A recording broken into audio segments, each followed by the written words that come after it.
Desde Luque, para todo Paraguay y el mundo. Unidos, todos podemos.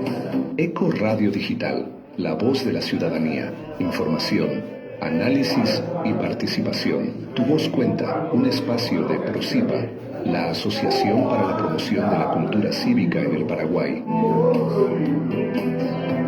Eco Radio Digital, tu voz, nuestra fuerza. Unimos, podemos. Unimos, podemos.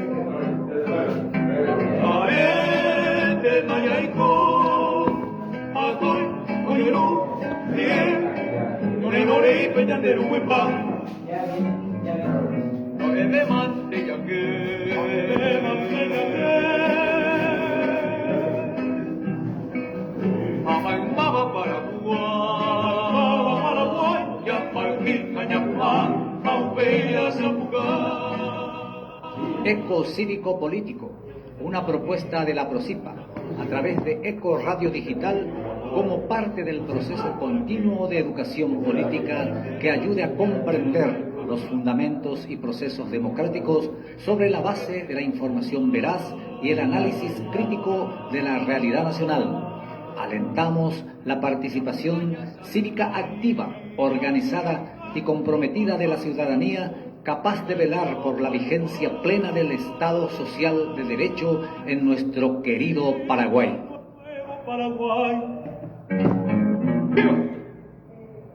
Muy buenos días, oyentes de Luque, Paraguay y el mundo, de Radio ECO, del programa cívico-político y de la Asociación para la Cultura Cívica en el Paraguay, desde Luque para todo el mundo. Los que producimos este programa somos: uno, Cándido Brizuela, el abogado, activista social de derechos humanos, periodista, miembro de Procipa.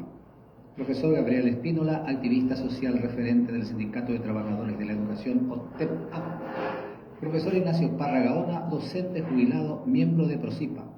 El profesor Braulio Martínez Núñez, maestro popular, miembro de la Mesa de la Memoria Histórica y de Procipa.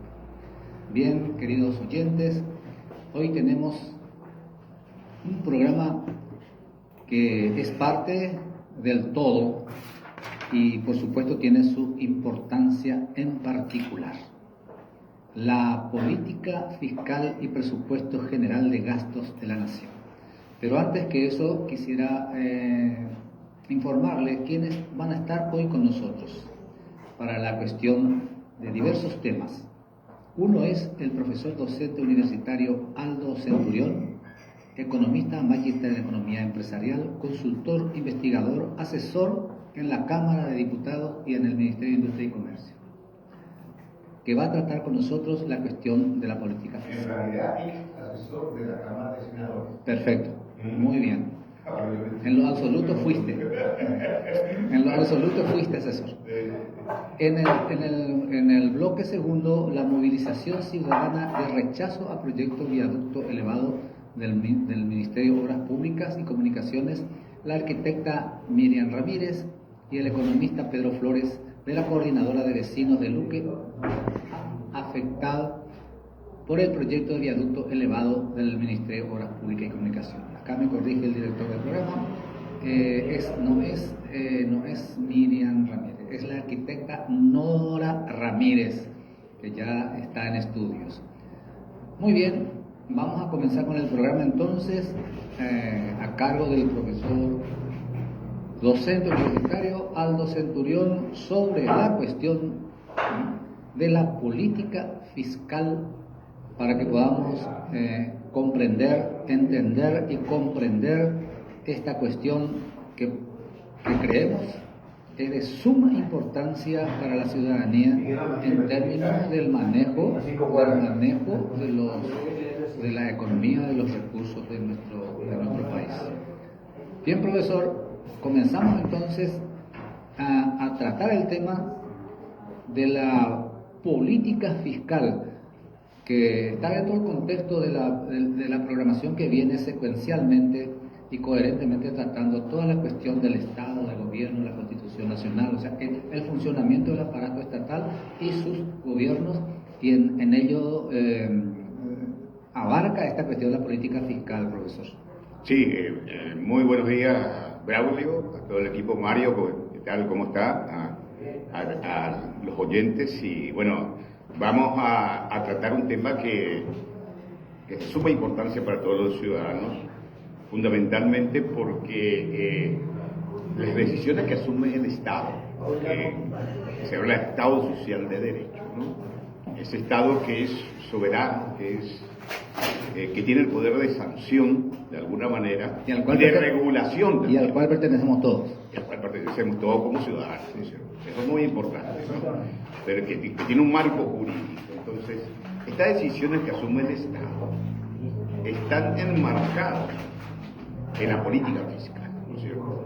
En esa política fiscal que implementa, la cual se guía, se configura y se ejecuta a través del presupuesto.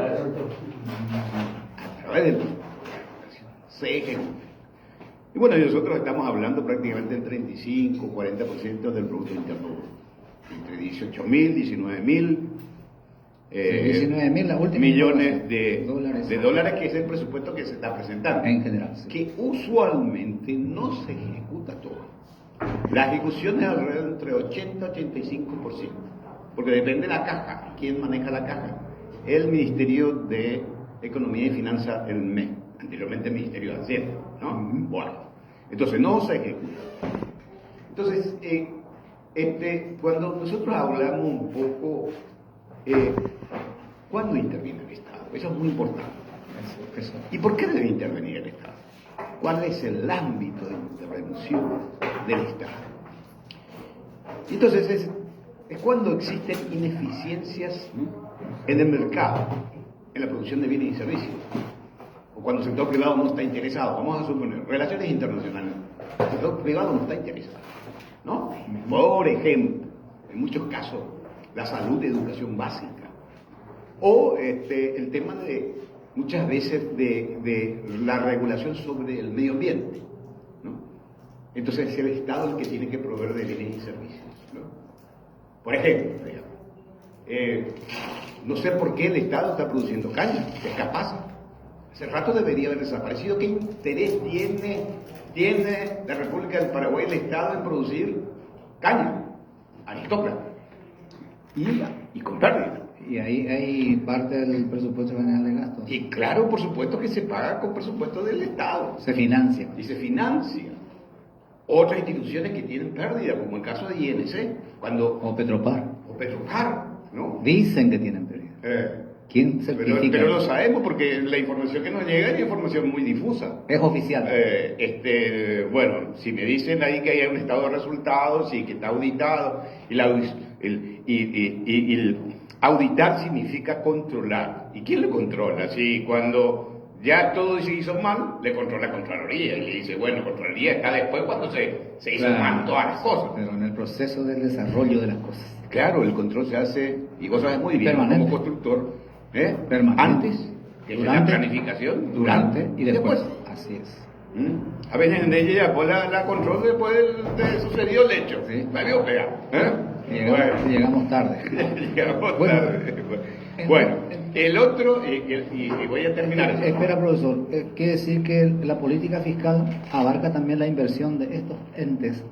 De eso también es, claro, es una política fiscal. Forma parte del Estado. Y es una política fiscal. Porque tiene que aprobar el presupuesto de ingresos y de gastos de esas instituciones. Y está dentro de la política fiscal. Y claro, está dentro de la política fiscal. Aclarado. Entonces tenemos el ámbito de provisión de bienes y servicios. Muy bien. Bueno. Y usualmente cuando el bien y servicio es colectivo. Claro. Cuando es individual, por ejemplo, el hecho de nosotros de alimentarnos es una decisión individual. Yo puedo tener ganas de comer o asado, o pollo, o una hamburguesa, dependiendo un poco de mi deseo y de mis ingresos también, porque muchas veces no ya le cogió, ya caruy. Aire de Yutaraya. Bueno, entonces el tema de la movilidad, por ejemplo, Sí. ¿quién es el responsable de la movilidad cuando uno se traslada en bus, se traslada en su auto, en camión, en lo que sea, no sé, los motos? ¿Quién es responsable de regular la movilidad? Pusiste el dedo en la llaga. También el subsidio al transporte es una política fiscal. Es una política fiscal. Es una política de alguna manera de incentivo, entre comillas. ¿Incentivo para qué? Para que, o por ejemplo, el subsidio al productor, en muchos casos cuando hay sequía. Entonces, Eso es necesario para justifica, mantener el ingreso. Se justifica. Pero muchas veces el subsidio para esta gente que es ineficiente y que usualmente está ligado con el poder político, y ahí hablamos lógicamente de ese poder político que muchas veces no defiende los intereses de los ciudadanos. Entonces, movilidad. ¿Quién regula de alguna manera esto? Claro, el control. Bueno, entonces, ¿y quién puede solucionar el tema de la movilidad? Nosotros no lo podemos solucionar. Si yo estoy trancado allá en mi verá, ¿no es cierto? Y tardo 20 minutos, ¿quién es el responsable? ¿El ciudadano o las autoridades? Tanto las autoridades nacionales como municipales. Hay un punto y aparte, un ratito, punto suspensivo. Acá le saludamos al compañero Colibrí que está llegando con un helicóptero volando, cayendo en paracaídas acá. Colibrí, ¿qué tal? Ya lo tenemos más. ¿Qué tal, Colibrí? ¿Cómo estás?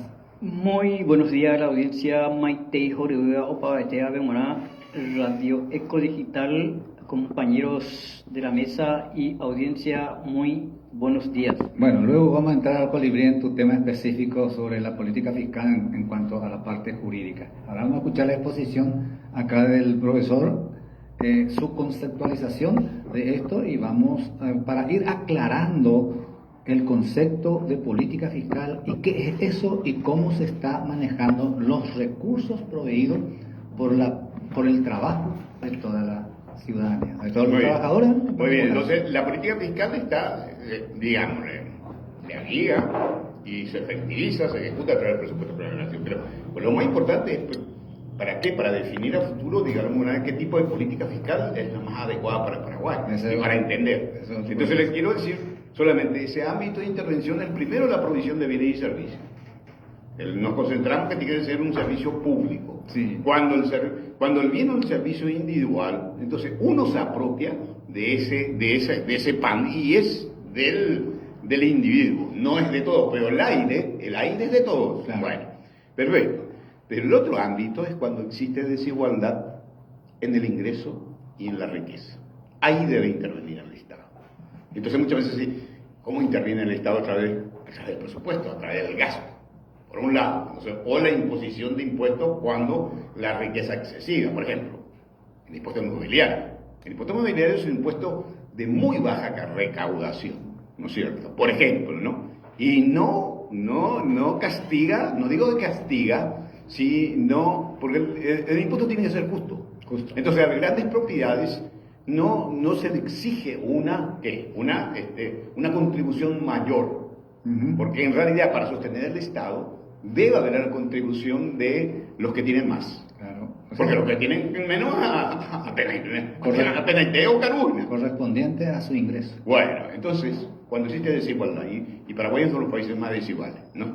Desiguales en temas de ingreso, en temas también de riqueza, que significa activos, ¿no es cierto? Propiedades, ¿no? Hay mucha gente en Paraguay que no tiene tierra, hay mucha gente que no tiene ni siquiera una vivienda, ¿no? Casi un millón de campesinos no tienen tierra.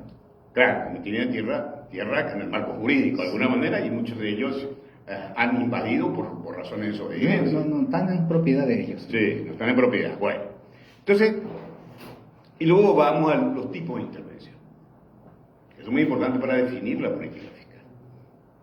¿Por qué intervengo? ¿Cómo intervengo luego? Y está en el presupuesto de ingreso de gasto, con la provisión de bienes y servicios. Sí. Entonces, por ejemplo, provee un servicio que es la luz. Sí. ¿Quién provee? La ANDE. Y la ANDE es una institución que está perdida y que ni siquiera puede colocar bonos en el mundo. ¿Por qué? porque su situación financiera es débil, ¿no? Y es débil porque es ineficiente. Y es la dueña de Itaipú. Y es la dueña de Itaipú, es la que nos representa. Sí, no, es como institución, ¿no? Pero pues me dicen de alguna manera el 26% es pérdida. ¿Y cuántos son millones de dólares? 26% es pérdida. Si vos tenés una empresa de ese tipo y tiene 26% de la empresa, hace rato quebraste. No, ya no existís. ¿Quién te mantiene? Bueno, ¿y cómo no soluciona? Ya, ahora hay incremento en el consumo, pero el incremento no está en la familia. Y quieren incrementar ahora el precio de la tarifa. El incremento del consumo son las criptomonedas. Las mineras. ¿Y quiénes son los dueños de eso? Ni sabemos quiénes son, pero son poderosos. Son poderosos, no son Juan Palote No o son- Aldo no son Braulio, el Colibrí, el no. Colibrí o Mario, que estamos luchando ahí para tratar de que concientizar a la gente Para del mejorar. camino común que es, y Para el camino mejorar. colectivo, el camino mejor para la sociedad paraguaya. Para el desarrollo, el progreso, el Por eso, bienestar. claro, por eso el Estado es bueno, pero el Estado puede ser ineficiente y puede ser corrupto también. Sí, sí. Entonces finalmente no satisface tampoco la necesidad. Entonces por eso hay que trabajar mucho en el ciudadano. En una palabra, política fiscal, entonces Provisión de nosotros... bienes y servicios. Entonces, y estamos mal acá. Bueno, y estamos mal. Entonces analizamos la provisión de bienes y servicios. Entonces tenemos cantidad de ministerios, 17 ministerios. La Argentina está haciendo un cambio estructural en ese sentido, algunas cosas positivas, otras cosas negativas y todo ese tipo de cosas. Tienen 7 o 8 ministerios. Paraguay tiene más ministerios que Brasil prácticamente. Con eso te digo todo. Y Brasil, ¿cuántas veces más grande que Paraguay? En eso entran también las gobernaciones, profesor. No, las gobernaciones son entidades que dependen del gobierno central de alguna manera, ¿no? Pero también del presupuesto. Y entran en el presupuesto, pero ellos, por ejemplo, no pueden emitir bonos, no pueden sacar préstamos. Mira. Así como tienen, por ejemplo, un país federal como Brasil o Argentina, que tiene sus estados, sus gobernaciones y todo ese tipo de Estados cosas. Unidos del Brasil. Claro, Estados Unidos de Brasil y pueden tomar crédito. Una de las razones por las cuales Argentina de alguna manera no quebró es porque cada uno de las provincias tienen su propia constitución y tienen sus propias autoridades y pueden inclusive imponer impuestos, impuestos provinciales, de alguna manera, ¿no? Bueno, eso yo le dije a la gente cuando me fui a dar una conferencia en Cochabamba el año pasado con Cochabamba, Bolivia, ¿no? Con los argentinos. Una de las cosas por las cuales la Argentina no quebró es porque el sistema federal les permitió de alguna manera. Entonces, había gobernaciones que eran muy corruptos y hay gobernaciones que trabajaban muy bien, ¿no es cierto? Y ahí se instalaron las empresas. Porque las empresas necesitan previsibilidad en el tiempo. Claro. No que algo le diga, bueno, yo AP la 10%, o dame acciones en tu empresa. Entonces, eso no funciona a largo plazo. Por eso los chilenos, en la primera etapa, vinieron, ¿no es cierto?, a cooperar con la República del Paraguay en la época de Rodríguez. Entonces se hizo la reforma fiscal, la de 125, que nos acordamos, ¿no? Sí. Después se ingresó al Mercosur, pero después se retiraron porque vieron que la situación no era muy buena y cada uno, o Lluré no digo ni siquiera la ayudó, Lluré la coima, la pide a pie. Entonces eso es uno de los grandes problemas que tiene Paraguay para crecer y para dar oportunidades. Es un puerto pirata. Claro. Pero esa es nuestra realidad. Nuestro Entonces, país es provisión un de puerto bienes y pirata. servicios. Y la provisión de bienes y servicios está en los ministerios, la secretaría, secretaría. Lo más insólito, que al secretario cuando se le envía la nota se quiere que le ponga ministro. Es la ministro, él es un secretario. ¿No es cierto? El ministro o el ministerio se crea por ley. Entonces, ¿cuál es la salida de esto? Porque ya... no, la salida lógicamente hay un cambio muy grande, que hacer transformación. Mario, Mario. Profesor, una consulta. La política, sí, le saluda a la audiencia, Mario Parra le saluda. Profesor Aldo Centurión, la política fiscal tiene que compadecerse, articularse con lo enunciado en la Constitución Nacional, en este caso el Estado Social de Derecho. ¿Cómo estamos en esa situación actualmente, profesor? En cuanto a lo que se propone como política y se ejecuta, porque a veces la propuesta puede ser muy interesante, pero ¿qué tanto de esa política se ejecuta y cómo se ejecuta? ¿Está tendiente a lograr ese Estado social de derecho o cómo estamos? Bueno, si analizamos la situación económica y social de nuestro país, no estamos bien. Si tenemos, Braulio dijo, 1 millón de campesinos que no tienen tierra. Sin vivienda. Sin vivienda. Después tenemos 60% de los trabajadores informales, ¿no? Por ejemplo, ¿no? Después las oportunidades están cerradas muchas veces en el sector público. ¿Por qué están cerradas? Porque uno tiene que ser de un poder, tanto en el municipio, que tiene que ser un partido de otro partido, o en el poder central, ¿no? O la propia ¿quién tiene acceso a Itaipú, por ejemplo? ¿No? Sí. Las mentes brillantes que hay en Paraguay o se van o están afuera, más de 3 millones. ¿No? Más de 3 millones. Bueno, entonces el Estado Social de Derecho significa que las autoridades, los que nos gobiernan, tienen que pensar en ese Estado Social de Derecho. O la ciudadanía también. Todos somos iguales ante la ley, no. Por ejemplo, en la ANDE, yo les dije, y les cuento una experiencia muy sencilla, me fui a pagar la ANDE y les dije de que, ¿por qué ustedes pagan el 50% de la energía? Le dije.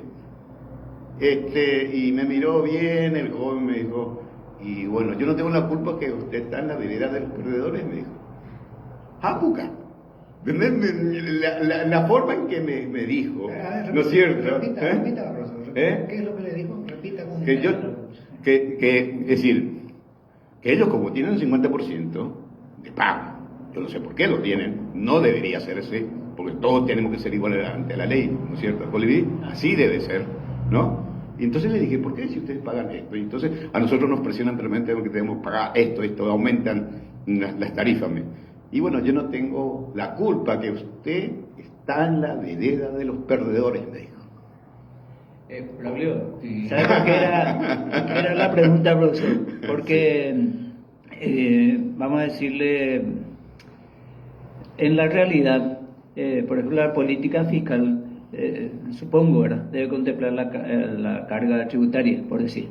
Y eso realmente tendría que ir conectado con el Estado Social de Derecho, en el sentido de que todos somos iguales ante la ley. Claro. Pero en la realidad los que pagan son la gente media y baja, y los grandes prácticamente o pagan muy poco o no pagan. Entonces, en ese sentido, yo la pregunta es si realmente qué propone la política y qué ejecuta de lo que propone. ¿Realmente está diseñado? Por supuesto, si usted tiene tantas necesidades como acceso a tierra, acceso a vivienda, acceso a salud, acceso a educación de buena calidad, entonces lógicamente uno tiene que aumentar el gasto público, pero ahí tendríamos que hablar de varios tipos.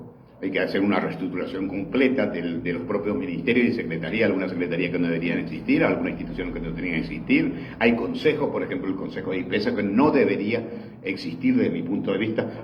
Uno puede haber una gerencia moderna y listo, y a ese gerente se le controla y con todo su equipo, ¿no? Y ahí los consejos usualmente son instrumentos de los poderes políticos o los poderes empresariales. Entonces, ahí tenemos graves problemas en cada una de las instituciones. Entonces, tenemos que ver cada una de las instituciones, y ese es un problema grave de nuestro liderazgo administrativo, liderazgo político, liderazgo social también. Profesor, ahí entra el tenemos... término reingeniería, ¿verdad? Porque mencionó IPS, y justamente preside el Consejo de Administración representante del Estado, que no tiene nada que ver en el IPS. Claro, representante del Estado que tiene que aportar y no aporta, y por otro lado representante como de los patrón no aporta. Representante de los trabajadores, que son usualmente no representantes de los trabajadores y son representantes del poder de turno. Entonces tenemos un gran problema. ¿A quiénes defienden?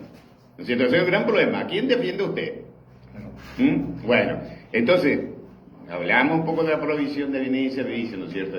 Y ahí están las instituciones, ¿no? Las instituciones que todo lo que significa las licitaciones, lo que significa las compras públicas, ¿no? Y está relacionado al tema administrativo y el tema de los órganos que de alguna manera tienen que aprobar los presupuestos y todo ese tipo de cosas. Bueno.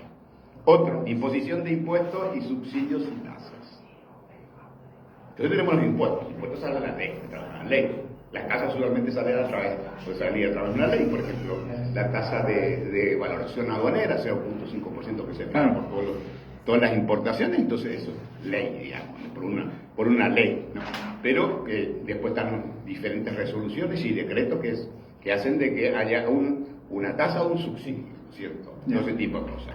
Entonces, ¿qué tipo de impuestos? La otra vez hablamos del tipo de impuestos.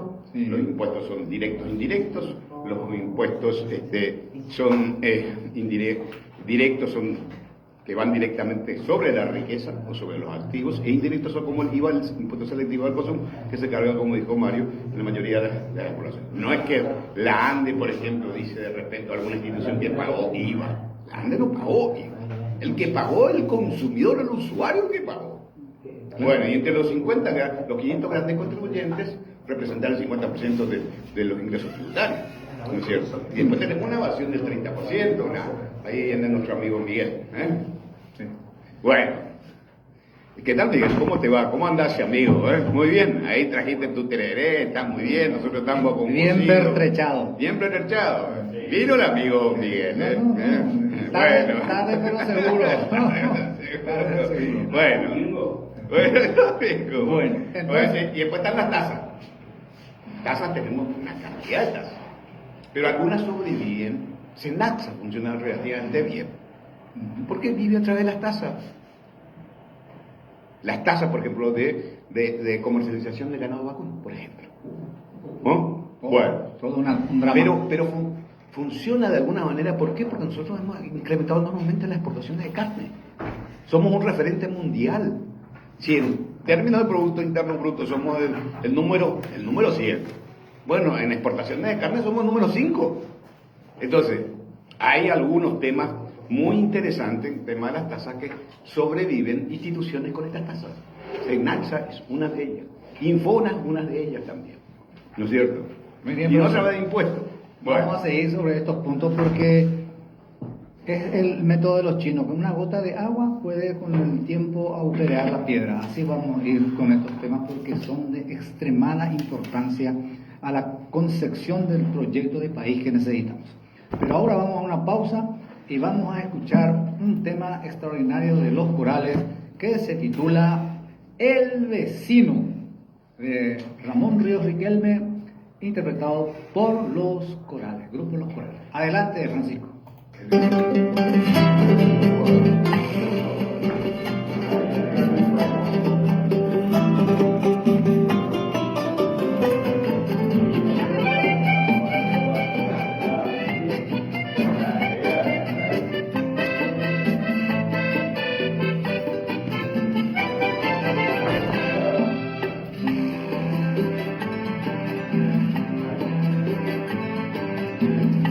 Va el siglo XX, se acerca el 2000 y yo meditando en la realidad.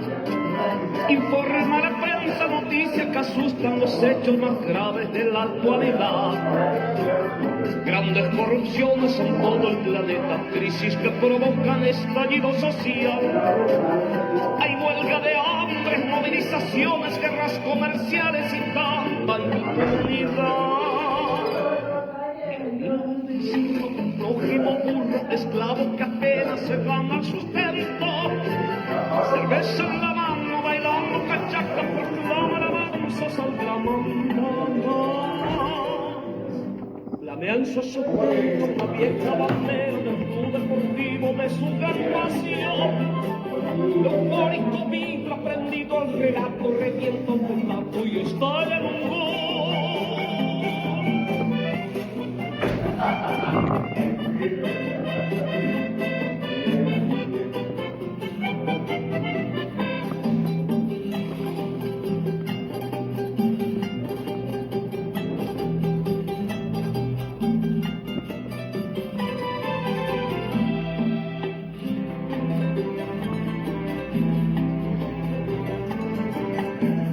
En la última burla, patraña, elecciones, miles de promesas de arriba llovió. En cada proclama se oyeron milagros con grandes detalles, la prensa inundó. 50% del pueblo ha votado, el resto se abstiene diciendo que no.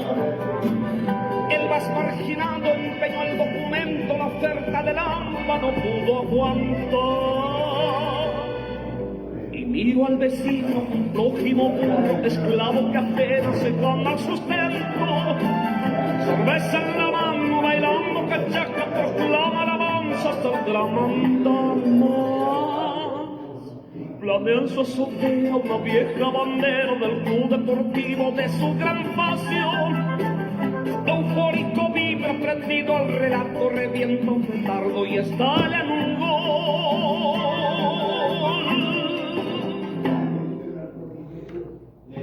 Muy bien, queridos amigos, oyentes de Radio Eco, el programa cívico-político. Tenemos ahora con nosotros el audio en el tema de la movilización, o sea, sobre la movilización ciudadana de rechazo al proyecto Viaducto Elevado del Ministerio de Obras Públicas y Comunicaciones. En la presentación de la arquitecta Nora Ramírez, tenemos el audio. Adelante, Francisco. Muy buenos días. Para los panelistas que se encuentran ahí, para toda la gente que está escuchando el programa, yo soy la arquitecta Nora Ramírez. Antes que nada pido disculpas porque la voz hoy no me está ayudando, pero sin embargo quiero dar mi opinión con relación a este proyecto, anteproyecto diría yo, de viaducto elevado de 4 kilómetros que afecta específicamente a la ciudad de Luque y a otras ciudades del departamento central. Agradezco el espacio y nada más expresar la preocupación de muchos otros conciudadanos de la falta de claridad en el proyecto. Gracias a la intervención de autoridades y otros ciudadanos preocupados se ha tenido información básica, digamos, de lo que se prevé construir. Y hay muchas preguntas, muchas dudas con relación al proyecto.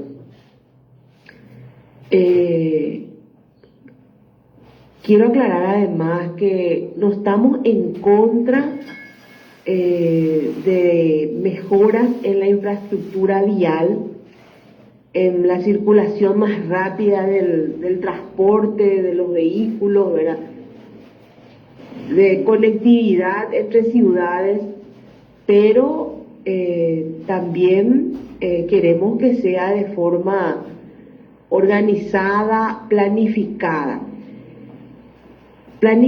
por sobre todo, porque una planificación deficiente, la prisa en iniciar un trabajo de tanta envergadura como esta, puede llevar a una evaluación incompleta de los impactos sociales y ambientales que podría tener, ¿verdad? Y podría no tenerse en cuenta medidas de mitigación que van a ser muy importantes, porque va a cruzar sobre ciudades, va a atentar sobre poblaciones, sobre patrimonio histórico, sobre ecosistemas.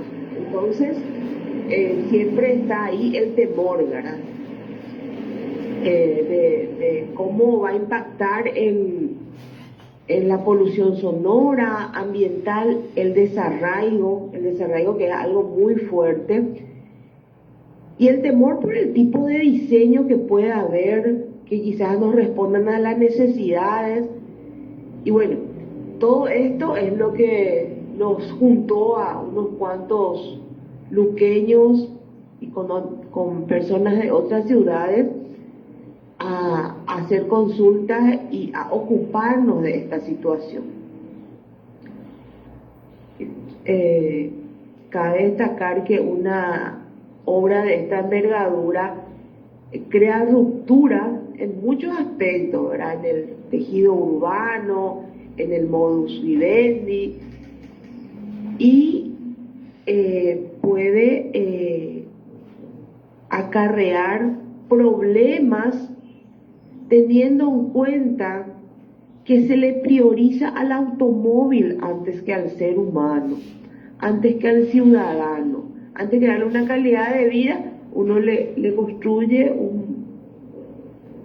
le hace un paredón o un techo de hormigón armado pesado y se pierde áreas verdes, por ejemplo.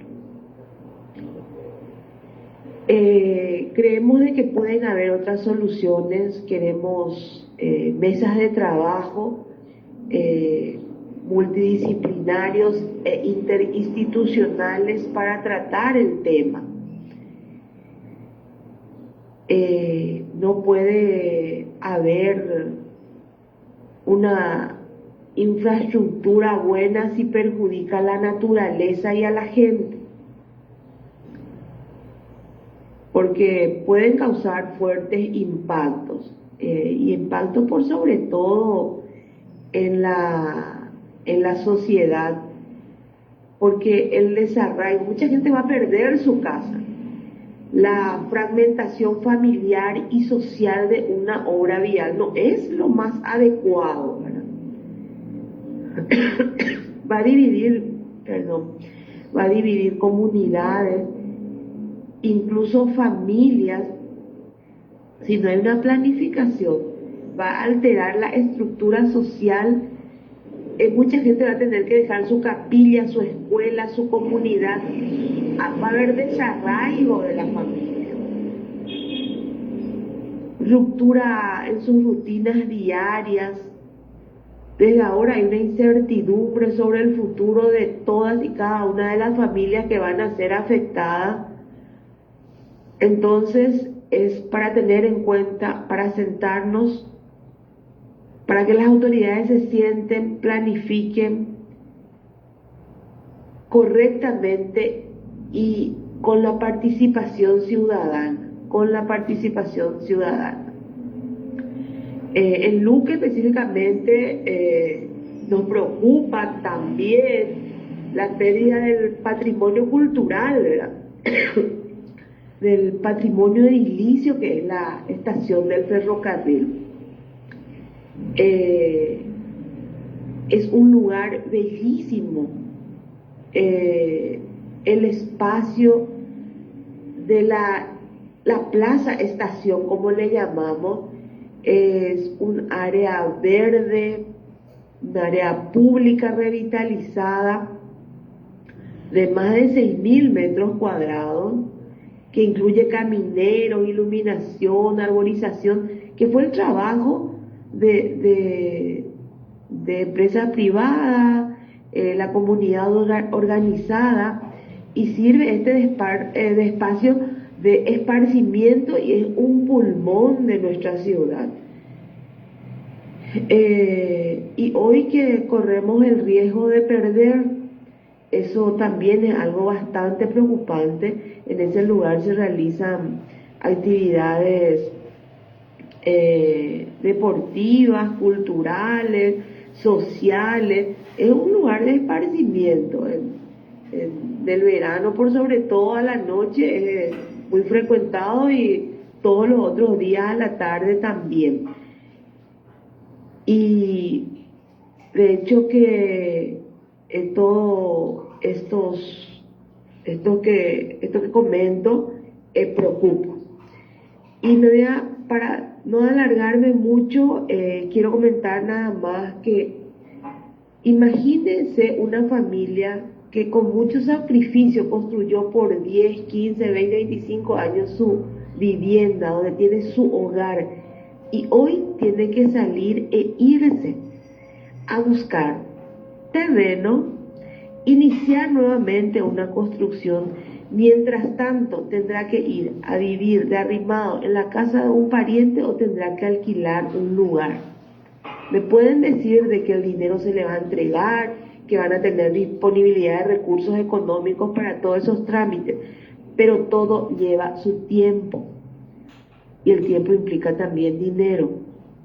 Volver a construir, volver a tener conexión de agua, volver a tener conexión de energía eléctrica, desagüe cloacal, la reubicación, el impacto social, el desarraigo trae hasta problemas mentales, un estrés van a sufrir esas familias, los adultos, los niños.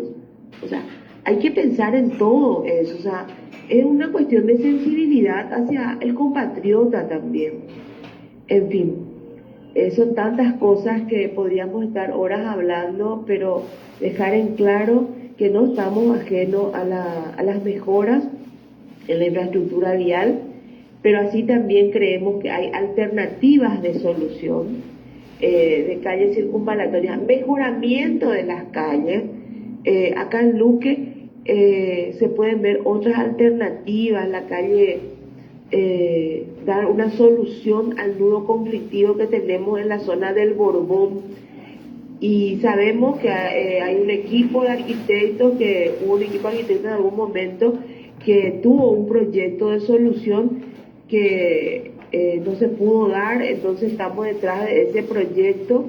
Ese equipo lideraba el arquitecto Enrique Gil, con quien en algún momento nos reuniremos para también pedirle que forme parte del equipo de solución, digamos, de las alternativas de solución de obras viales, y bueno, con que nos hagan un poco también la municipalidad y el MOPC mejoras en las calles alternativas. Yo creo que vamos a ir avanzando y dando solución a este problema que la queja a Luque y a varias ciudades del departamento central. Bueno, agradezco el espacio abierta para lo que hubiere lugar, y bueno, solo nos queda pedir conciencia, trabajo serio, planificación, soluciones alternativas, y por sobre todo creo que debe primar el interés de nuestros conciudadanos y no el interés hacia el don dinero. Muchas gracias y que tengan un buen resto de jornada. Muchas gracias a usted, arquitecta Nora Ramírez, por esta intervención para aclarar más sobre el punto de este proyecto, en qué beneficia y en qué perjudica a la comunidad. Seguidamente tenemos con nosotros una visita muy importante sobre el mismo tema, la licenciada abogada Miriam Ramírez y el economista Pedro Flores. Le damos primero la oportunidad a la mujer de saludo y luego sobre el tema que estamos planteando. Adelante. Muy buenos días a la distinguida audiencia de Eco Radio Digital. Estamos nuevamente siguiendo la programación para poder divulgar el contenido de la denuncia penal presentada el 23 de octubre pasado. También damos la bienvenida al economista Pedro Flores. Ambos somos representantes del grupo impulsor de la coordinadora de afectados de Luque. Bienvenido, Pedro. Gracias, Miriam. Yo soy Pedro Flores, integrante del grupo impulsor, y vengo para dar algunas aclaraciones sobre este proyecto por el cual estamos nosotros involucrados en este tema. Gracias, Miriam. Excelente, Pedro. Y para irnos directamente al punto, ¿qué podemos decir del manejo del MOPC y de Ruta del Este con respecto a este proyecto de ampliación de la ruta PI02?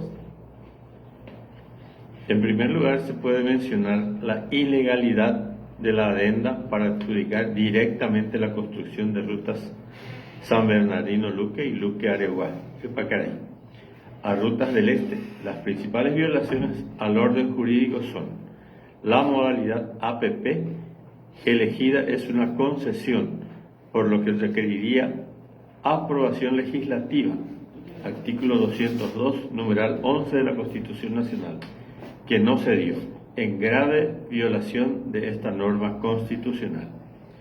La modalidad APP elegida implica un endeudamiento del Estado, que deberá ser soportado por contribuyentes y usuarios de la ruta, lo que debió ser autorizado por el Congreso, lo que no se dio, y es ilegal, artículo 202, numeral 10 de la Constitución Nacional.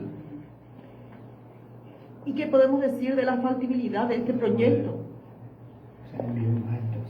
Se desconoce que exista estudio de factibilidad que demuestre la conveniencia de la alternativa APP, como manda la ley número 5102/13, reiterándose la violación ya cometida en el caso de la ampliación de la Ruta 2, propiamente entre Ipacaraí y Caaguazú.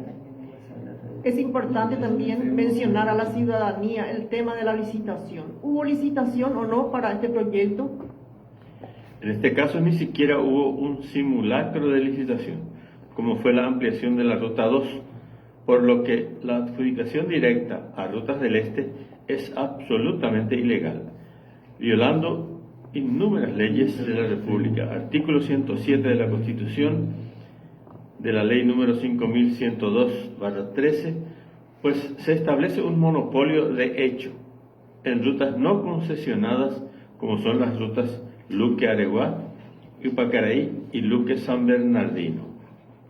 Hay algo que se cuestiona mucho en este proyecto. ¿Cómo puede ser posible que la vía del tren se convierta en Ruta 2 o la ruta Luque-Samber se considere Ruta 2?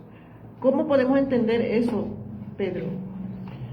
Las rutas Luque-Samber y Luque-Areguá y Ipacaraí están fuera de la Ruta 2 y por consiguiente hacer aparecer como una adenda es una vulgar estafa que implica violación de varias leyes de la República.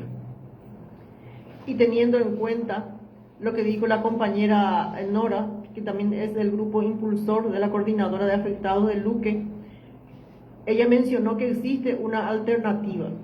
¿Qué podemos decir? ¿Se consideró otras alternativas para poder elaborar este proyecto?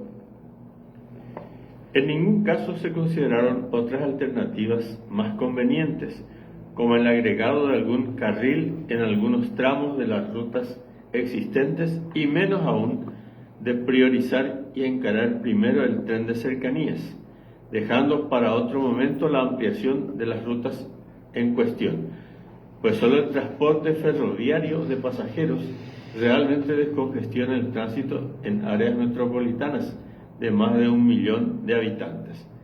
Se viola la ley de transporte eléctrico, que exige un estudio que demuestre que el ferrocarril no es la alternativa más ventajosa antes de ampliar la ruta. Teniendo en cuenta lo que dijiste, entonces se pasó por alto la ley del transporte eléctrico y eso es gravísimo. Eso es gravísimo porque se dejó de considerar esa ley justamente para dar prioridad a algo totalmente inviable y que no representa ni una sustentabilidad, ¿verdad?, para la población de estas 4 ciudades afectadas.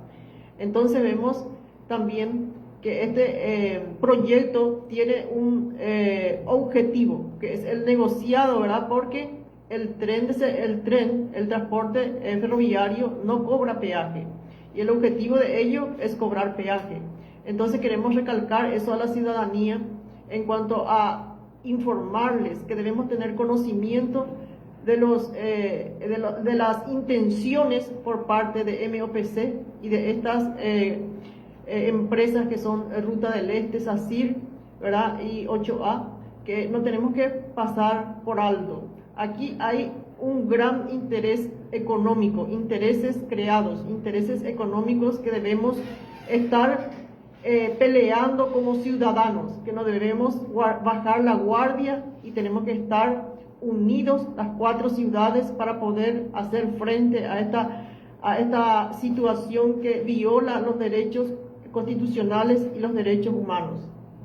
Ahora, ¿qué podemos decir del estudio del impacto ambiental? Porque actualmente existe un estudio, ¿verdad?, que fue hecho por la misma empresa Ruta del Este, que está en stand-by en MADES, ¿verdad?, en el Ministerio de Medio Ambiente. Y también se tuvo, ¿verdad?, varias oposiciones y hasta ahora ellos se llaman al silencio. ¿Qué podemos decir del estudio de impacto ambiental?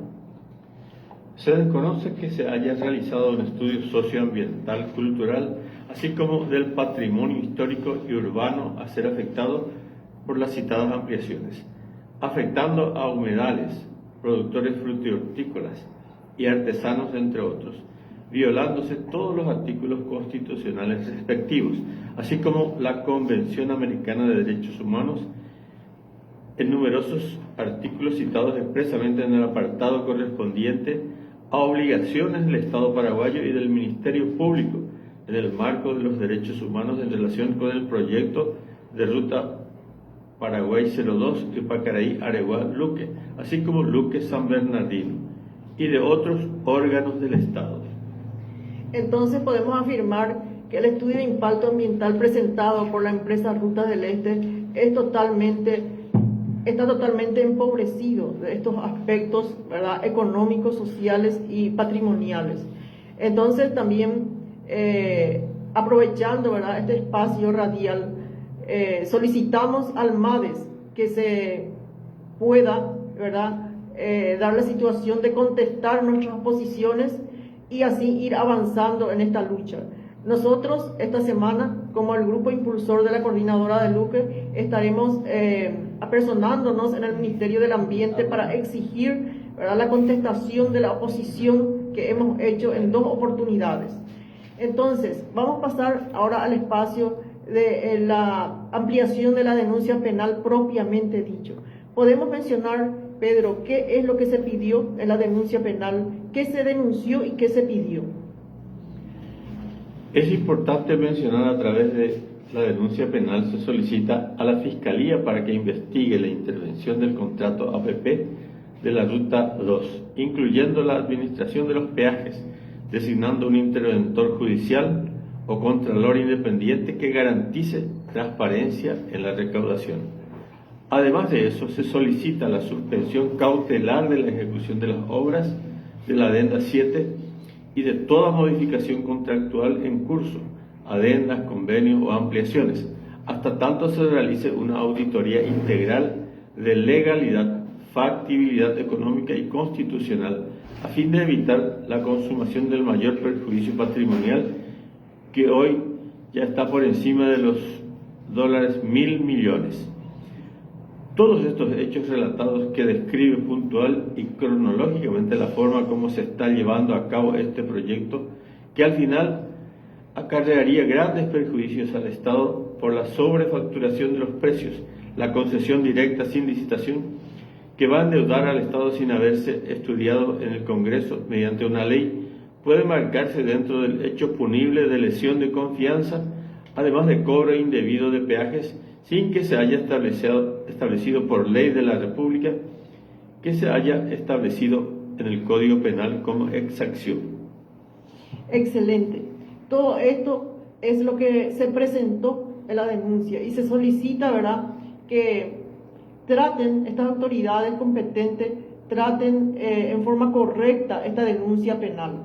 Hasta ahora tenemos conocimiento que aún no se designó un fiscal para tratar el caso. Y justamente el grupo impulsor de la coordinadora de Luque se está preparando, ¿verdad?, para ir a personarse en la Fiscalía General del Estado a fin de solicitar que se designe un fiscal que trate en forma seria este tema de la ampliación de la denuncia penal, que gracias al ingeniero Pancop y los ingenieros Ricardo Canese y Mercedes Canese se presentó. Queremos mencionar, ¿verdad?, todas las actividades que venimos haciendo como coordinadora de Luque. Toda la semana estuvimos trabajando en el asesoramiento de las personas en cuanto a las expropiaciones, porque se tiene que tener en cuenta que la empresa Sustentar no deja de trabajar. Ellos constantemente visitan a las personas queriéndole convencer de que esto no va a retroceder, de que esto se va a hacer. Sin embargo, existe una denuncia penal seria que está comprometiendo seriamente al gobierno paraguayo y también a estos políticos que se prestan, ¿verdad?, a estas empresas como Ruta del Este y sus otros socios. Entonces queremos decir a la ciudadanía que ahora mismo ellos dijeron que iban a empezar el proyecto en septiembre, luego en octubre, ahora estamos en noviembre y todavía no están empezando. Quiere decir que nosotros estamos ganando y queremos animar a la ciudadanía a hacer fuerza con la coordinadora de Luque, unirnos con la coordinadora de Areguá, Itagua y Pacaraí, organizarnos para movilizaciones y de esta forma lograremos ir venciendo toda la corrupción en Paraguay con respecto a este atropello que nosotros sufrimos las 4 ciudades, tanto Luque, Areguá, Itagua y Pacaraí. Excelente, Miriam. Me parece bastante redondeado el problema. Yo pienso que la ciudadanía está el desafío para la ciudadanía, que acompañen esto por la justeza, por lo justo que son las reclamaciones y que se necesita de la fuerza unida de la ciudadanía organizada. Tenemos aquí me envía nuestro director un mensaje de Facebook. Buen día, no podemos hablar de desarrollo cuando quieren destruir escuelas, iglesias, vías del tren. En mi comunidad vivimos de la frutilla que daremos sin nuestro trabajo, sin nuestro sustento y el desarraigo, y existe la propuesta del diputado Callizo, la otra alternativa. Yo a los 48 años pude terminar mi casita. Comentario de Liz Vera del Facebook en vivo. Muchas gracias, Liz Vera, por el comentario. Es muy animador. Muy bien, y ahora tenemos, para continuar y para ir entrelazando todos estos temas candentes y que hacen a la vida de la ciudadanía, de sus intereses, el audio 6, Francisco, del aporte del arquitecto Jorge Rubiani.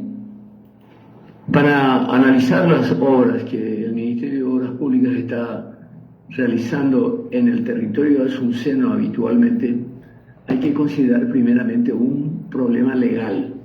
Siempre hemos pretendido, procurado, hemos estado esperanzados en que los distintos gobiernos que vinieron con la democracia hicieran posible la descentralización, con lo que inicialmente era absolutamente indispensable la autonomía municipal. Pero he aquí que el Ministerio de Obras Públicas, como lo venía haciendo desde hace tiempo, desde los tiempos de Stroessner, interviene en distintos municipios del interior, aunque desde la democracia nunca se ha dado una participación tan desembosada en el territorio azuceno, con viaductos, con vías, con un montón de cosas, de cuyos orígenes tampoco nadie sabe.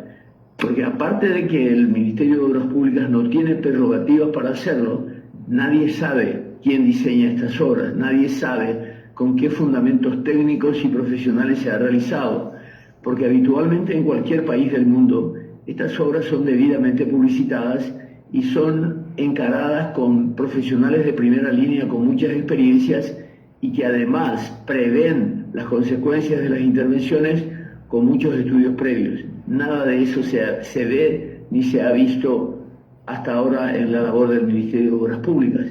Pero lo que llama la atención, más que cualquier otra cosa, es la alocada pretensión de que todos aceptemos lo dispuesto por el Ministerio en materia de vías públicas. Es cierto que la ciudad y el territorio nacional necesitan de intervenciones importantes. No se puede aceptar que cualquiera, en cualquier parte del Ministerio, haga un diseño que tiene que ser realizado por personas de vasta trayectoria profesional y profundos conocimientos de materia vial. Lo de Luque pasa la raya en cuanto a temeridad, en cuanto a la falta de ejemplos que permitan avalar estas cosas. En Lisboa, Portugal, se hizo una vez una vía aérea para pasar de un barrio a otro, aunque se tiene en cuenta que Lisboa es una ciudad con grandes problemas de topografía que ameritaban probablemente ese tipo de soluciones. Lo mismo pasa en Bolivia, en La Paz concretamente, donde los mismos problemas de topografía generan proyectos más audaces que los habituales. Pero aquí, en medio de las posibilidades y en medio de una serie de prerrogativas constitucionales que pueden habilitar distintos procedimientos, el elevar una vía para pasar algo así como sobre Luque es verdaderamente una temeridad y una falta de respeto a la opinión pública para plantear este tipo de cosas. Muchas gracias, arquitecto Jorge Rubianes, por las claras y puntuales precisiones sobre este punto. Y bueno, vamos a tener un homenaje a la ciudad de Luque y fundamentalmente Miriam y Pedro Flores, en homenaje a la estación, tenemos un símbolo. ¿Querés anunciar vos de qué se trata, Miriam? Que va a ser afectado. ¿Cómo se llama esta música emblemática? Chipera Luque. De Darío Gómez Serrat. Adelante. Marco de Brix.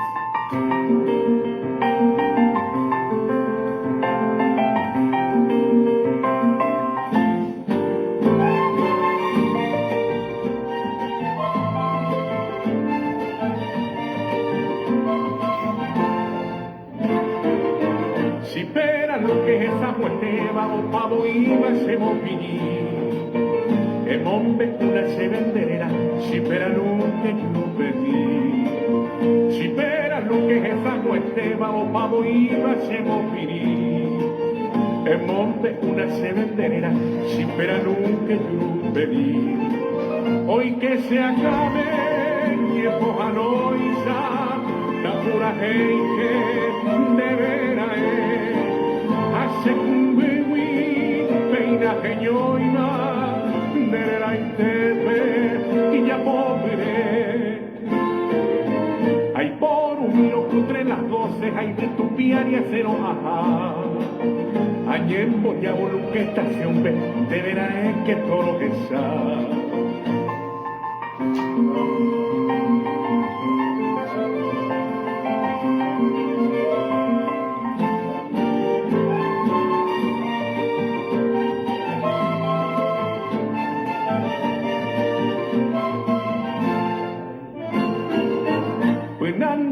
y pide guaysa si pa por meser un Haití ataque saquen de abacuape clave romero a pasolí pues Nandi minte y pide guaysa si pa por meser un Haití ataque saquen de abacuape clave romero a pasolí después de are mosco jerupe alerente pasan ayú Sente a Jesaba, Chipera Luque, Jaja Usewi, Siacanundú. Dereza muy se corazón, me payo ñejeba, Sianga y para. Neina Poata y Potice Pope, Andereje. La Serena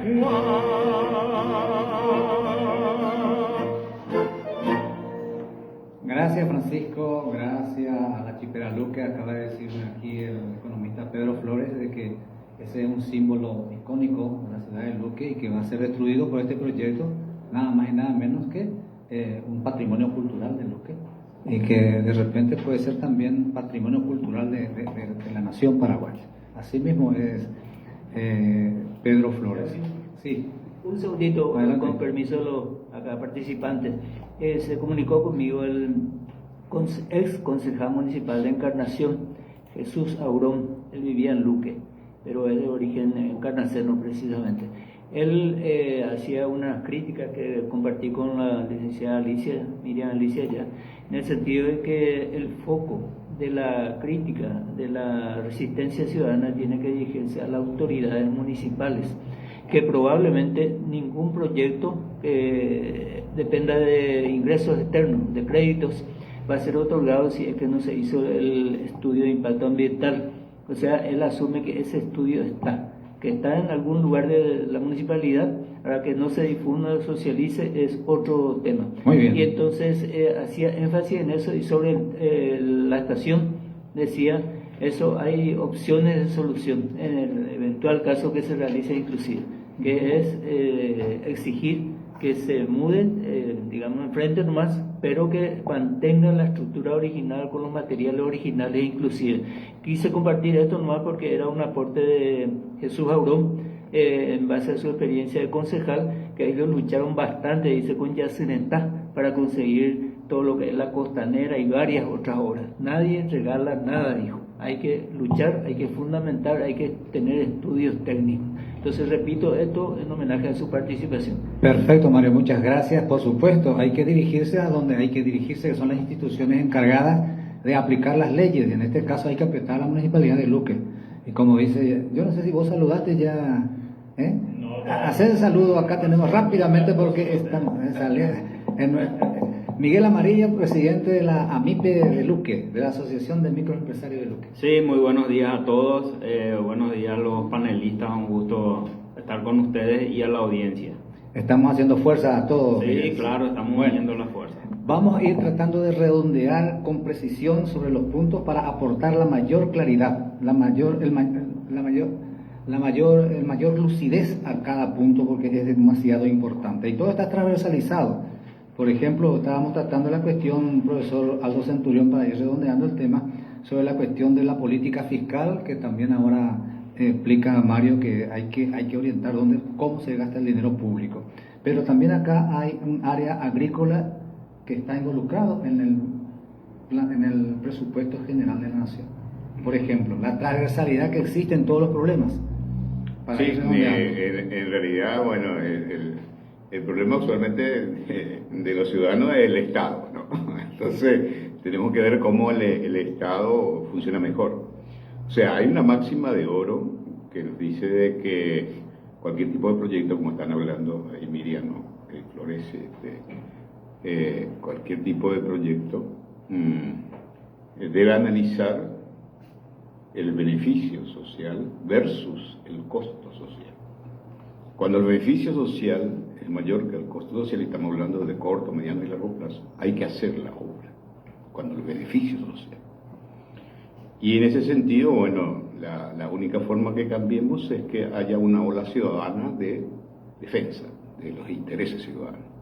O sea, eso hay que trabajarlo muy fuertemente, porque lamentablemente ustedes se van y nos vamos a los fiscales, a los jueces, pero los jueces y los fiscales son puestos por el poder político. Entonces yo lo veo acá en esta campaña impulsora que está haciendo Miriam con mucha fuerza y todo ese equipo, liderazgos políticos que las acompañan. ¿Cuántos senadores y cuántos diputados tenemos? Que dicen que nos representan, que nosotros le votamos, y los concejales y los intendentes también. Entonces, llaman a silencio. ¿Qué están haciendo al respecto, no? Pero es una voz ciudadana, y esa voz ciudadana creo que tenemos que hacerlo mucho más fuerte, ¿no? Por eso es que nosotros de Ciudadanos del Mercosur también, con AMIPE y ese tipo, con Prosipa, hoy vamos a firmar un acuerdo para ver un poco cómo nos unimos para desarrollar lo que significa, por un lado, la divulgación, para que la gente conozca. En tema de presupuesto, muy poca gente, gente ciudadana, estamos hablando, ¿no es cierto?, está especializada y por lo tanto no puede controlar. Pero por otro lado también la formación, la participación, y el otro tema muy importante, el control a futuro que tenemos que tener de lo que se haga. Porque lo estaba diciendo, la Contraloría lo que hace es cuando ya se robó todo, no actúa. No antes, ni durante, ¿no? Entonces tenemos un problema del Estado. El Estado que nosotros tenemos no es el Estado que piensa en un ciudadano, así de sensible. Entonces tiene que haber una gran transformación. Y hablando un poco de lo que es lo que es el presupuesto del Ministerio de Agricultura y Ganadería, prácticamente han vaciado el presupuesto del Ministerio de Agricultura. Bárbaro. Lamentablemente, ¿no? Bárbaro. Estamos hablando del 0.6% o 0.5% del presupuesto general de la nación. Y ahí está la agricultura familiar, ¿no? Más de 297.000 familias, digamos, ¿no? Unidades de la agricultura familiar. ¿Y cuál es uno de los problemas que se tiene? Por un lado, se vacía porque no hay interés. El presupuesto define el interés político, el interés, ¿no es cierto?, de nuestras fuerzas políticas que están en el Congreso, en negociación con el Poder Ejecutivo. Así de sencillo, ¿eh? Entonces, fíjense si de repente presentan un presupuesto para 5.000 familias y le dan para 2.000 familias. En el presupuesto del hambre cero, por ejemplo, ¿no?, que significa que el 10%, ¿no?, el 10% de todo lo que es los alimentos deberían ser proveídos por las pequeñas y medianas empresas. Yo tengo un alumno que está terminando, que es de origen belga y que está en Paraguarí, en la zona de de ACAI, que es Ecopes, ¿no? Y ellos se presentaron para proveer de peces, piscicultura, y no le permitieron. Cuando los niños necesitan comer pescado, señores, que es proteína, es salud, omega. Entonces se intentó hacer una cooperativa, pero tenemos problemas en el liderazgo cooperativo. Y ahí tenemos que fortalecer, digámosle, la colaboración, que es la que nosotros queremos realizar, ¿no es cierto? Porque esa es la forma en el futuro que vamos a estar mejor. No vamos a estar mejor manipulando las cifras estadísticas, como lo está haciendo el gobierno nacional, ¿no? Hoy, como le dije la vez pasada, somos más ricos porque incrementamos el Producto Interno Bruto en $1.000. ¿Por qué incrementamos en $1.000? Porque bajamos la población. Éramos 7 millones y ahora bajamos a 6 millones. 1 millón desaparecido. Entonces estamos mejor. Bueno.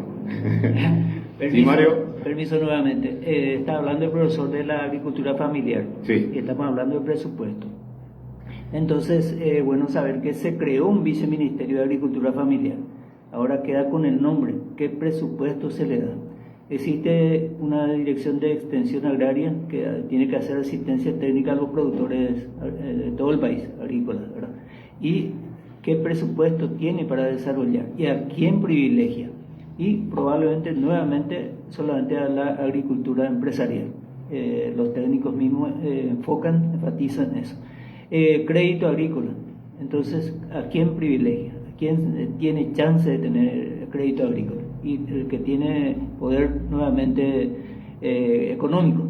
O sea, hay una serie de situaciones donde la investigación agraria, ¿para quién se destina? Y a la agricultura familiar, con los transgénicos y todo lo demás.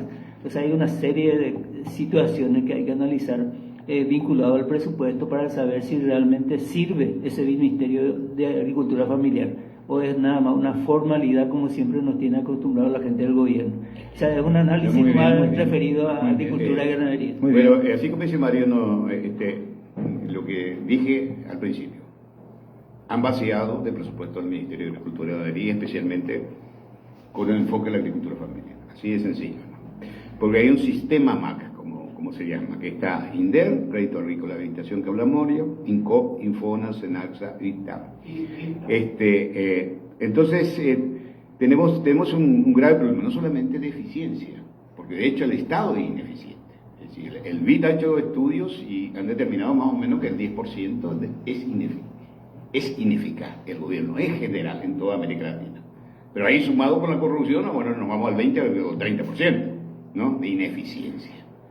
Bueno, entonces, las familias están esperando que asistencia técnica, pero se presenta la posibilidad de tener 170 técnicos y no se los contrata, y se jubilan, y por otro lado se retiran porque la paga no es buena, y tampoco, digámosle, el funcionario público del MAC, es de alguna manera fortalecido de diferentes maneras, ¿no? Yo estoy trabajando, por ejemplo, en el tema de cadena de la yerba mate, porque la cadena de yerba mate es una cadena en la cual el mercado es el mundo. Pero los argentinos nos llevaron, pero lejos, porque trabajaron muy bien y crearon un instituto de la yerba mate, ¿no es cierto?, conformado por representantes de diferentes sectores y funcionó muy bien, lógicamente, ¿no? Ahora el gobierno actual, Milei, parece que lo quiere desestructurar y debilitar. Pero la sociedad de Misiones está reaccionando de tal manera que no lo van a lograr, porque muchos actores son los que están defendiendo eso. Y por eso los ciudadanos tenemos que trabajar fuertemente en organizar. Ahí está. Eso significa cambios radicales, grandes, ¿no? Donde la educación es el elemento central, ¿no? Muy bien, gracias, Sí. profesor, por ese redondeo. Y vamos a pedirle a Miriam y al economista Pedro Flores una conclusión sobre el punto que han tratado y cuál es el mensaje y cuál es la propuesta que le pueden hacer a la ciudadanía de Luque y los 4 distritos fundamentalmente que están mencionando. Si me permite. Adelante. Con respecto a lo que estaba mencionando, y intenté a Miguel recién decirle, porque él está en una organización muy importante también. Hay un plan general que busca la destrucción de los pequeños agricultores, los pequeños empresarios, lo que sea. Hay un plan general, yo no sé si ustedes están al tanto, pero es importante mencionar eso. No es ni siquiera a nivel país, es global. La globalización que se nos viene y que ya destruyó empresas agrícolas en Europa, ¿no? Están destruyendo. Es un plan bien orquestado y en donde están adheridos nuestras autoridades. No es que yo lo diga, lo dijeron públicamente. Cuando se le preguntó al actual presidente si él se adhería al plan 2030, él dijo, claro, nosotros tenemos un compromiso con respecto a eso. Lo dijo claramente y públicamente. ¿Por qué? Porque ya el antecesor de él había hecho el compromiso. O sea, ya el anterior, incluso al anterior, que es Horacio Cartes, ya había hecho un compromiso con ese plan. Y es importante mencionar eso porque se está ejecutando, paso a paso se está ejecutando todo. Como le diría, sacar el presupuesto o disminuir el presupuesto no es casual. Es un plan que están siguiendo. Y contra eso nosotros tenemos que organizarnos porque se nos vienen absolutamente y hay que tener en cuenta eso. Y para eso tenemos que organizarnos y ser fuertes en nuestras organizaciones. Perfecto, muchas gracias, Miriam. ¿Qué le dejamos como mensaje a la ciudadanía, como dijimos, sobre puntualmente sobre el viaducto que no tiene que pasar? Como mensaje le dejamos a nuestros conciudadanos y también a los de Areguá, Itagua e Ipacaraí, que tenemos que hacer fuerza, que tenemos que estar muy alerta con respecto a las actuaciones de la empresa Sustentar, no darle ninguna información, mucho menos creer lo que nos dicen. Este proyecto no se va a llevar a cabo y depende de la resistencia ciudadana. Tenemos que unirnos, así como ellos están trabajando día a día para procurar llevar a cabo este proyecto. Nosotros, ciudadanos organizados de cada zona, debemos trabajar día a día y noche tenemos que trabajar. Podemos contra ellos, tenemos que hacer la fuerza mental y con la ayuda de Dios podemos contra el mal.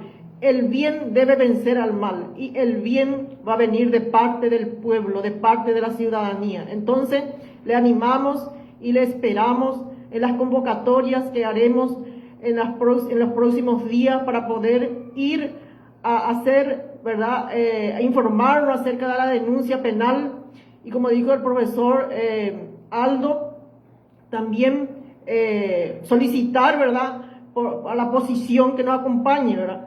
Y de esa forma también vamos a estar teniendo acompañamiento de organismos muy importantes, organismos no gubernamentales, para poder hacer fuerza con nosotros que ya se unieron a la causa. Entonces, vamos a continuar el próximo sábado con este mismo tema. Perfecto, Miriam, muchas gracias a ti, Miriam, al economista Pedro Flores. Y ahora vamos a escuchar una música ya para ir despidiéndonos. Sí, aquí está, Desilusión. Sí, Desilusión.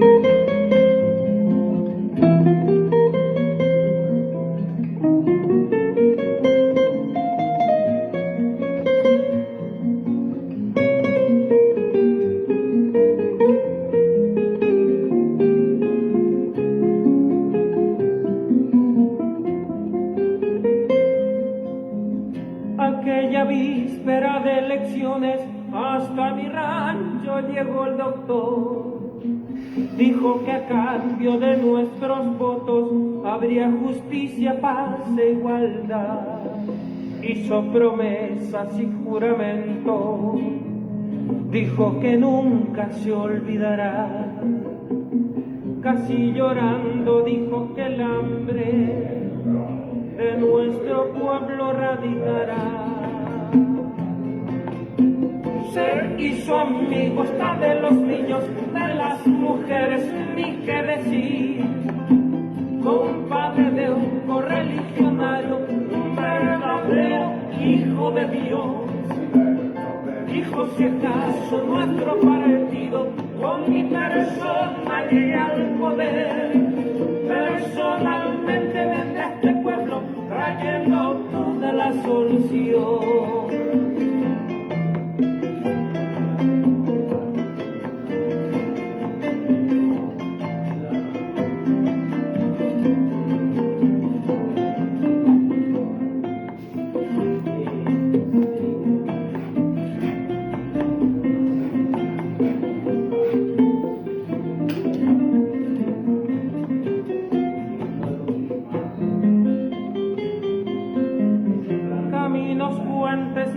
Escuelas, agua corriente, luz y hospital, todo el progreso que se merecen acorde al tiempo vivido hoy.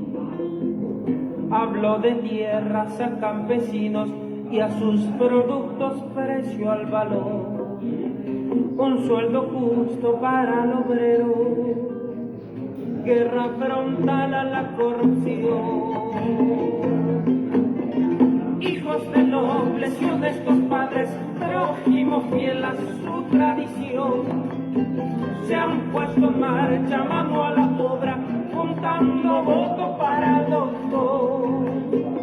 Hoy ya es gobierno nuestro partido, pero las cosas están peor.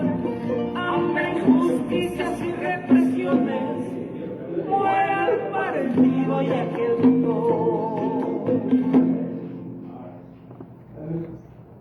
Bueno, muchas gracias a los corales como siempre.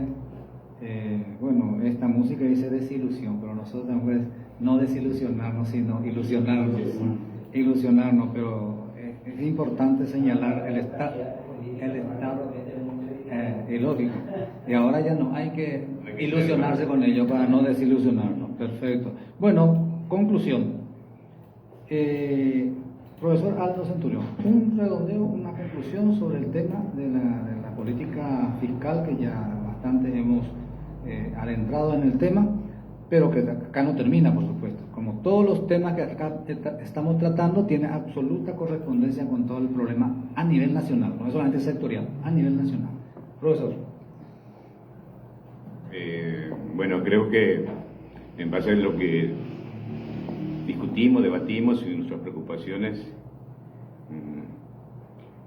no tenemos en realidad, así como dice la Constitución Nacional, un Estado social de derecho. Hay muchas injusticias en nuestro país. Y esas injusticias y el Paraguay que nosotros queremos, un Paraguay de bienestar espiritual y material y con dignidad, solamente podemos lograrlo con una gran transformación. Y esa transformación tiene como base fundamental a la ciudadanía. Pero necesitamos una ciudadanía informada, formada, participativa y de control. De esa manera vamos a tener en 10 o 20 años un país que nos merecemos nosotros los paraguayos, porque somos una sociedad luchadora. Y en el próximo programa, profesor, posiblemente vamos a ahondar, ampliar y profundizar el problema de la política fiscal en el área de agricultura, que es algo vital, teniendo en cuenta que los medios universal de producción es la tierra, es el laboratorio de la vida, por lo tanto tenemos que cuidarlo.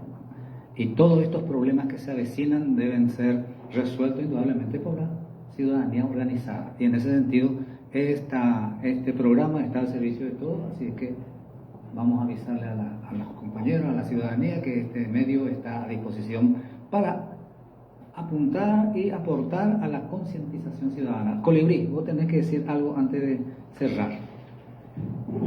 Sí, la verdad que hoy le cedo la palabra a nuestro invitado de lujo, porque es importante escuchar la opinión de ellos también. Siempre compartimos estas 2 horas, la mayor parte hablando, exponiendo nuestras ideas, y hoy nos toca tener una visita de lujo, así que cedo la palabra a los invitados. Correcto, además que siempre es importante analizar el Estado en sus 3 separación de poderes, ejecutivo, legislativo y judicial, y por eso es importante la participación de los de los conocedores de la jurisprudencia, ¿no?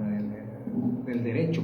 Así mismo, solamente una breve acotación nomás, que el presupuesto general de gasto de la Nación es una ley que se aprueba anualmente, porque no todas las veces son los mismos, la misma audiencia que nos escucha, y a veces también es importante aclarar esa parte. Es un mecanismo de control, de asignación de gasto a la administración del Estado. Entonces, por eso se debate anualmente, y es una forma también, una herramienta de control de la buena aplicación y también de ir también implementando la política del Estado. Exacto, muchas gracias, Colibrí. Ahí, Mario, tenemos un anuncio muy especial para nuestros oyentes, para que podamos seguir avanzando en esta construcción de la conciencia ciudadana.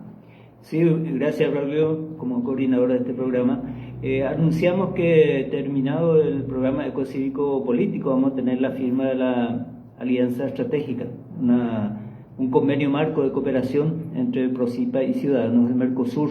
Es una iniciativa del profesor Aldo Centurión que mucho agradecemos, y con ello pretendemos dar, digamos, una herramienta de trabajo donde se fusionen fuerzas y logremos avanzar hacia el ideal de lo que propone Ciudadanos del Mercosur, que tiene que iniciarse a nivel de cada país miembro del Mercosur, y la propuesta de Procipa también, que pretende que esta iniciativa se vaya difundiendo, replicando en los distintos distritos del país para que tengan su directiva local también.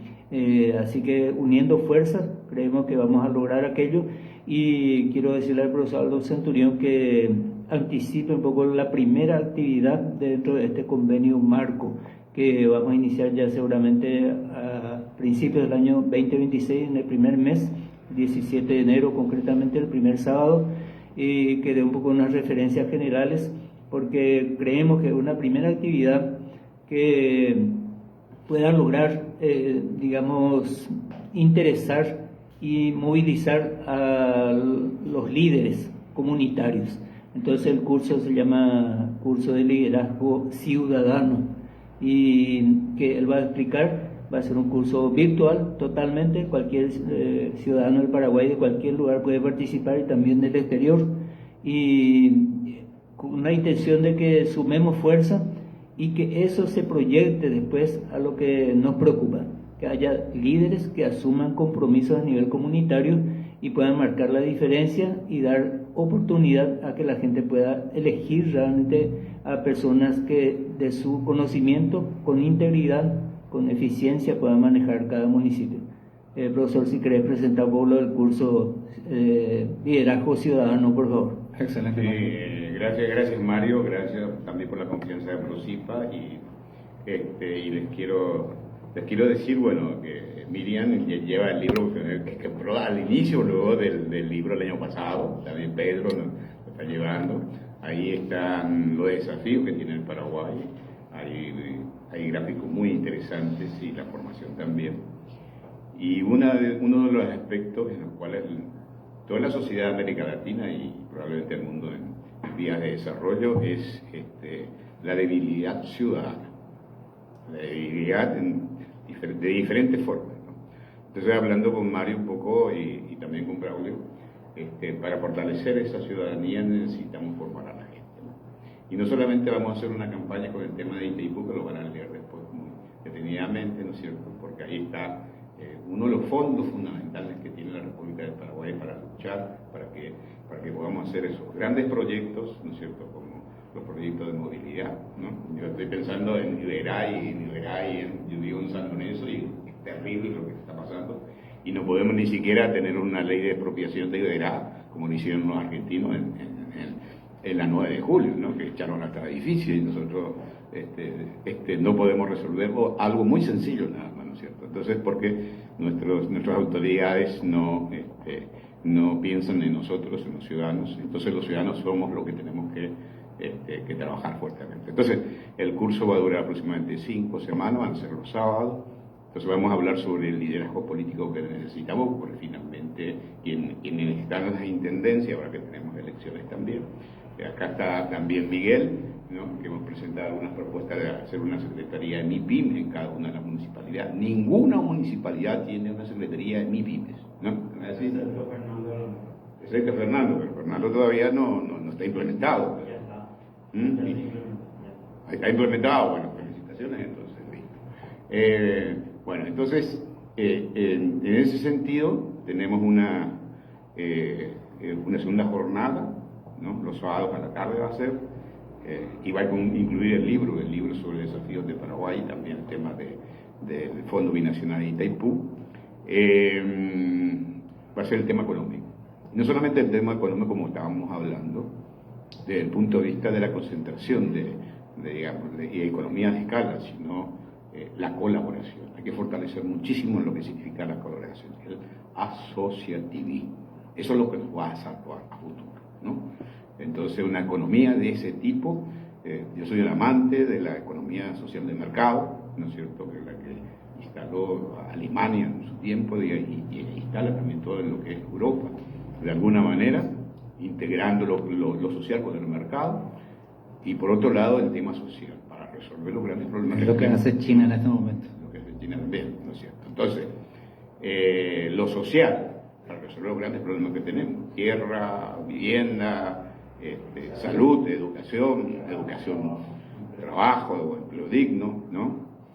El tema internacional, cómo nos insertamos en el mundo, ¿no? De tal manera puede haber muchísima colaboración. Se viene el acuerdo Mercosur-Unión Europea, eso se firma el 20 de diciembre y cada uno de los países tiene que volver a incorporar y hay muchas oportunidades. Entonces es un momento apropiado para que tengamos liderazgo ciudadano, ¿no es cierto?, que trabajen fuertemente en ese liderazgo. Y a lo largo y ancho del país nosotros podemos tener esos líderes ciudadanos. De esa manera vamos a evitar esa confrontación entre izquierda, derecha, intermedio, ¿no?, del ciudadano. Si nuestros representantes, ¿no?, resuelven los problemas ciudadanos, lo vamos a seguir votando, lo vamos a aplaudir. Si no resuelve, tiene que irse. Porque así debe ser, ¿no? Así debe ser. Y entonces necesitamos ese tipo de liderazgo ciudadano muy fuerte, ¿no?, para que nos permita a nosotros avanzar. Y sobre todo, concluyendo esta parte, siempre el Estado Social de Derecho.